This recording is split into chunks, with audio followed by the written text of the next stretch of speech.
How's it going, Dolphins fans? It's your boy Dillon, and I'm bringing you this video, which is going to be my Miami Dolphins at Carolina Panthers preview video.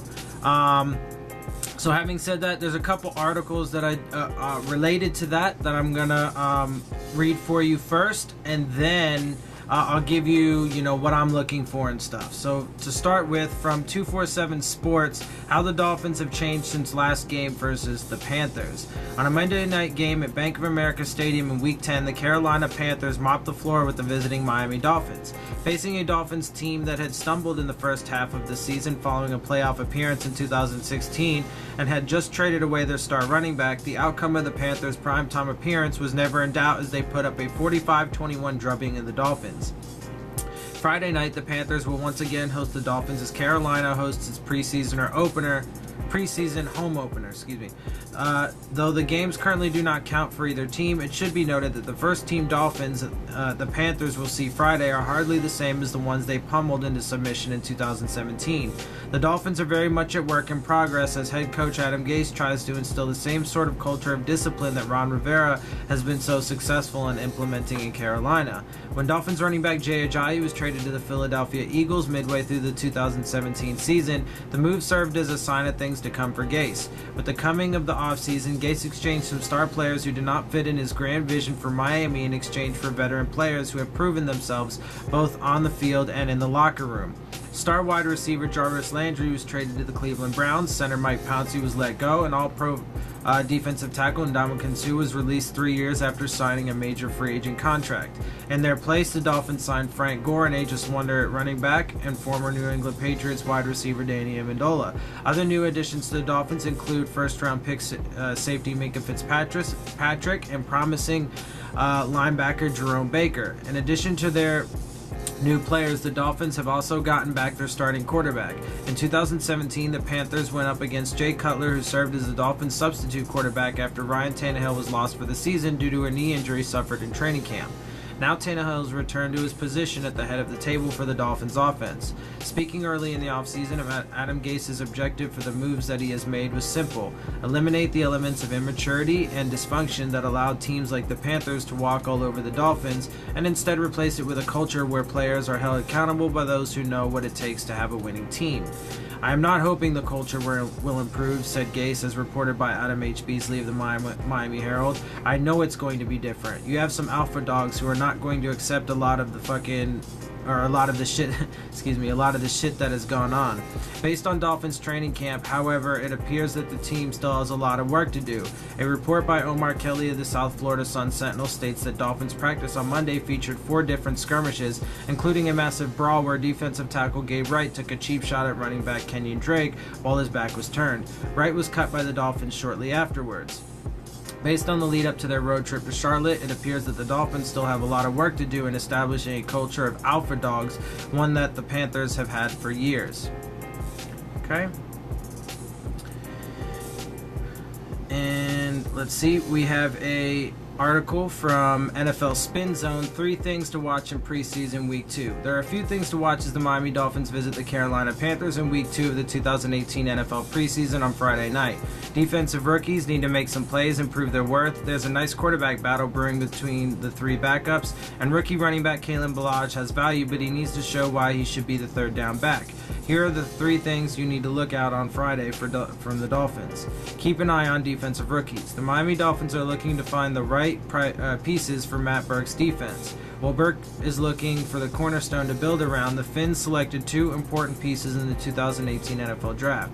Burke recently opened up about rookie mistakes when speaking to the Sun-Sentinel. The Phins have 2 defensive rookies who can't afford to make those mistakes. The first is safety Minkah Fitzpatrick, who the Dolphins selected in the 1st round. Second is Jerome Baker from Ohio State, who was selected on day 2. There are a lot of expectations on Fitzpatrick, who's expected to improve the Miami secondary right away. He needs to make some big plays this week to prove he's progressing. Baker needs to separate himself from the pack at linebacker. He needs to prove that he's mentally ready to take the place of Stephon Anthony, Mike Hull, or Terrence Garvin. Interesting quarterback 2 battle. Brock Osweiler has a similar skill set to Ryan Tannehill. What the fuck? No? That's okay. Whatever. That's a silly thing to say. He's big and athletic, but with a stronger arm. Moreover, he's had experience playing under Adam Gase during their tenure together in Denver. So if something were to happen to Tannehill, Osweiler is an ideal replacement. That is crazy. However, David Fales is gonna be the guy, so much better, and I would take Bryce Petty at this point over Osweiler. Anyway, apparently that, whatever. That's crazy. However, there's Bryce Petty and David Fales nipping at his cleats for the backup role. They make it sound like he's, I don't know. I guess they didn't even watch the preseason last. Wow, I don't know. I'm just so mind blown by that. That's crazy. Petty and Fales are both pocket passers with some athleticism to make plays happen outside of the pocket. In week 1 of the Dolphins preseason, Petty and Fales outplayed Osweiler statistically. They outplayed him point blank, period. Statistically, on film, everything. Adam Gase doesn't have a history of keeping 3 quarterbacks on the roster, so this battle is a crucial one. And 3, will Kalen Ballage earn some playing time? Right now, Kalen Ballage is shooting himself in the foot each time he fumbles the ball. He did it just once and had plenty of other good runs. And it doesn't help that he was kicked out of the huddle by Ryan Tannehill after missing a key block during Sunday's practice. Whatever, dude. He's a rookie. He's learning. He's being held accountable. Good. I don't know what the hell these people are talking about. The good news is he's been getting reps with the first team, more specifically on passing situations. The reason is Ballage gives the Dolphins offense a different look from the running back spot. He has value especially on third downs because of his 6'2", 228-pound frame that's perfect for blocking. Additionally, he's the best receiver of the bunch because of his route running and hands. With the skill set Ballage has, he can carve out a role for himself in this upcoming preseason game.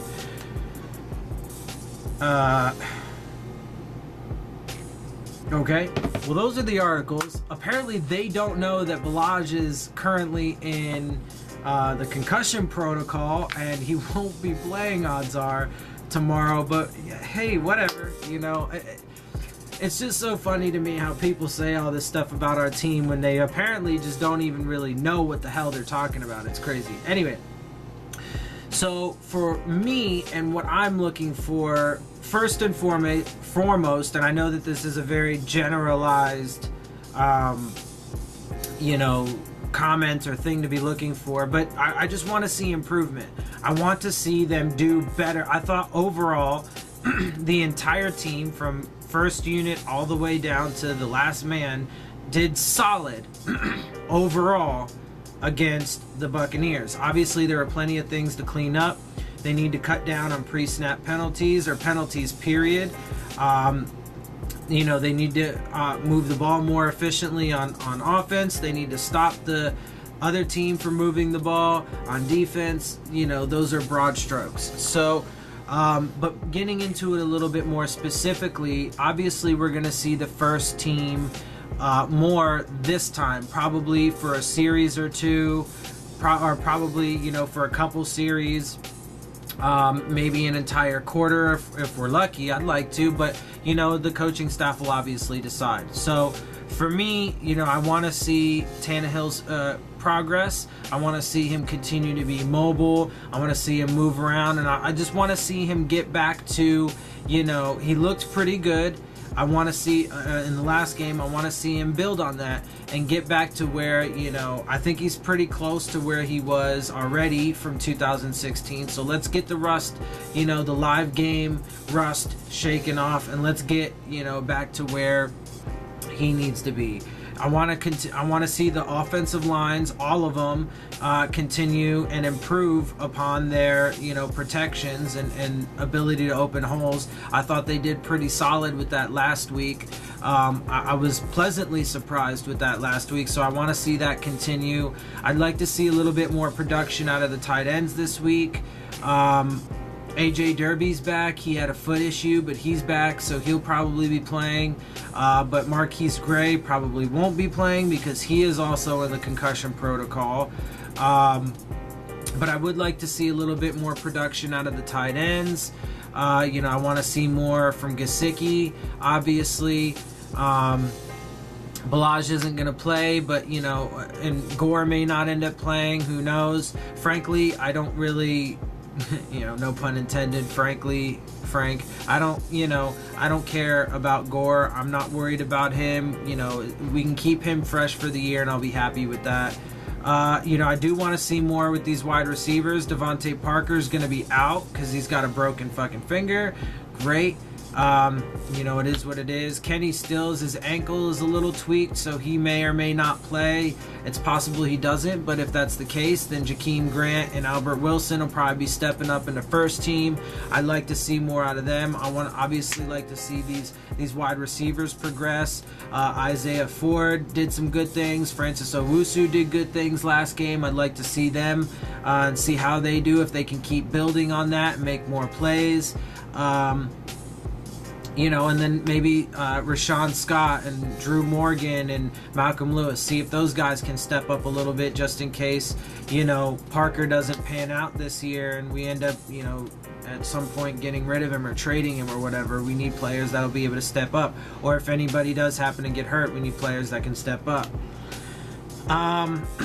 Let's see. So I think that and then I didn't talk about the backup quarterbacks. Going back to quarterback real fast. I think David Fales is going to be the guy. I thought he was great last game. I want to see him continue to grow and develop. Honestly, Osweiler, man, I don't care. I'd rather him get dropped down. I would like to personally see Bryce Petty ahead of him, have Osweiler down, sunk into the bottom pits, and he needs, he's not going to be around. I'd be super shocked if he does stay. It's probably unlikely we're going to keep 3. We'll probably only have 2 quarterbacks, so it'll be Tannehill and Fales, in my opinion. If they could, though, I'd actually like to see them throw Petty onto the practice squad if he's still got eligibility. That would be great. And then just get rid of Osweiler. I don't care about that. Frankly, I don't really care about the backup quarterback battle because I figure it's going to end up that, one certain way. I don't see any way that Brock Osweiler, sneaks up there and takes the job. It's just, I don't care. I don't care if he's had time with Gase. None of that matters. His performance is terrible. He's had like 6 or 7 or 8 interceptions throughout training camp, just training camp. So, over the past few weeks, how many balls has he had batted down at the line of scrimmage despite the fact that he's 6'7"? It's crazy. Anyway, so I think that basically covers the offense.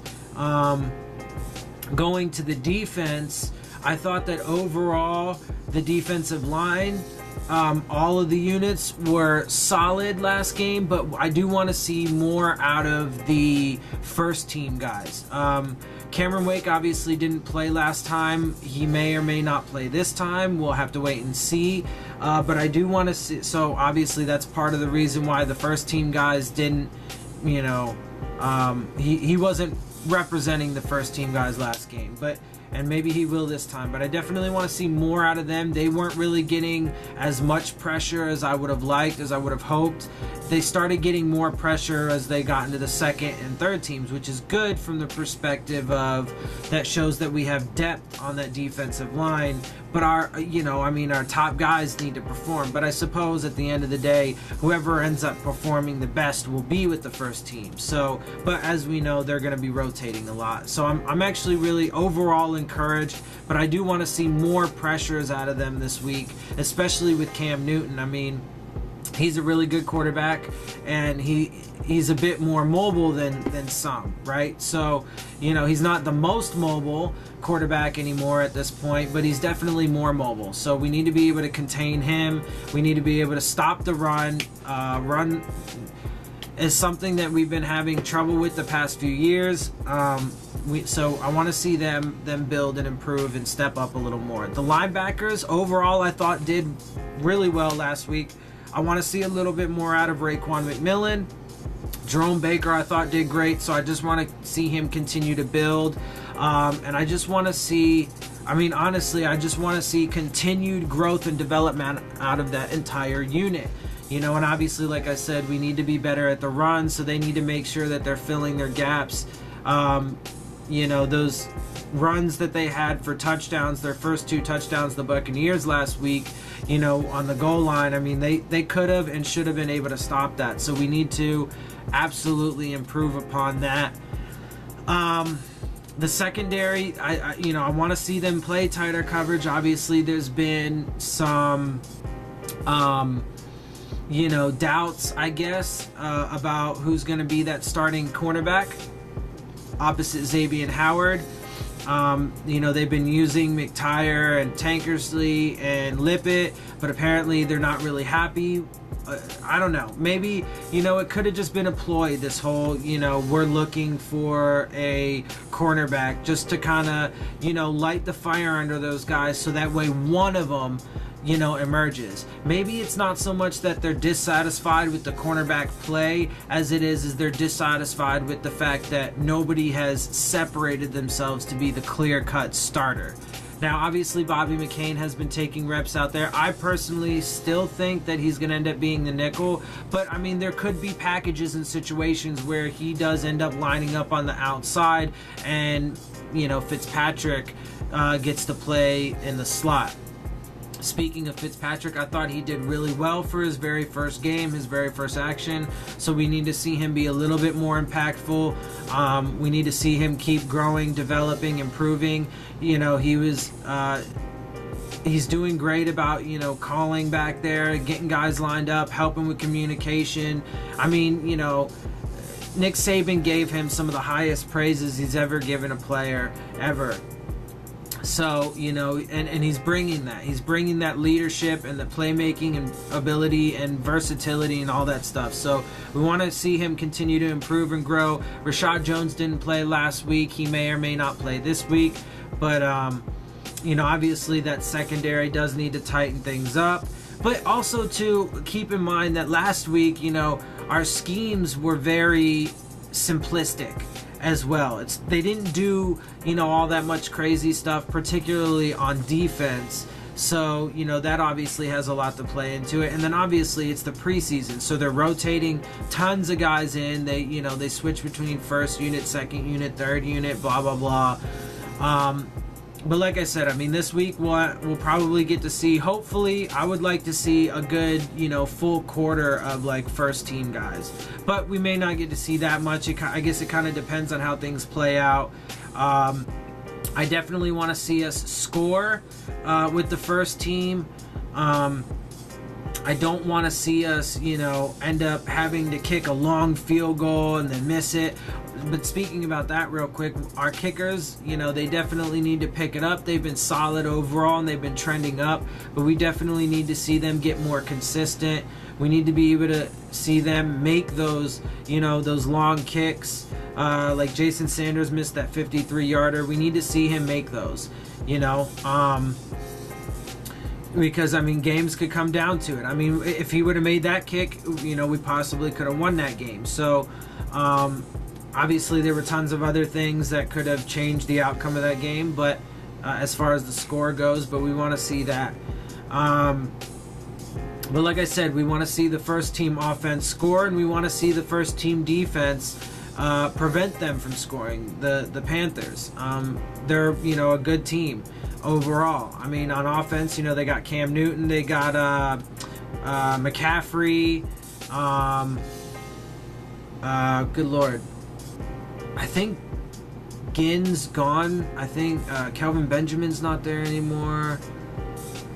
I'm not really sure who all their receivers are off the top, but they do have some good players. They're a solid team. They got Luke Kuechly on the defense there, so they've got really good guys. So it will be a challenge. I'd like to see everything pick up. Hopefully we can score with the first team offense and keep them from scoring with the first team defense, and then just overall improvement from everybody. I think we have solid depth. I think we're going to be a really good team. We're going to surprise a lot of people. But we do, obviously, these are the weeks where we need to really start putting it all together and, forming that identity for our team. Which for me, I want and hope and believe that we're going to be a dominant defense. We're going to be able to stop people. We're going to be able to shut them down, get 3-and-outs, low third down conversions, good red zone defense, all that stuff, takeaways. I think, that we're going to be really good at all that this year. And then obviously we want to see our offense be explosive, hit big plays, be good on first and second down to gain, yardage to keep third downs, manageable, convert on third downs, stuff like that, right? So there you have it. That is my breakdown of this upcoming game, you know, what I'm looking for and stuff like that. So, you know, we'll see what happens tomorrow night. I'm really excited. I can't wait. You know, and with that being said, you know, I want to, you know, get your interactions. I want to see what you guys think. So please leave comments. Tell me if there's anything you missed, or excuse me, if I missed. If there's something else that you guys are looking for. If you have any questions, feel free to ask them. Please definitely hit the subscribe button, hit the like button, and share this with your friends. I'm trying to grow this channel, guys, and we're getting into the, you know, the meat and potatoes of the season. So let's do this. Let's do it together. And with that, I will leave you, and fins up.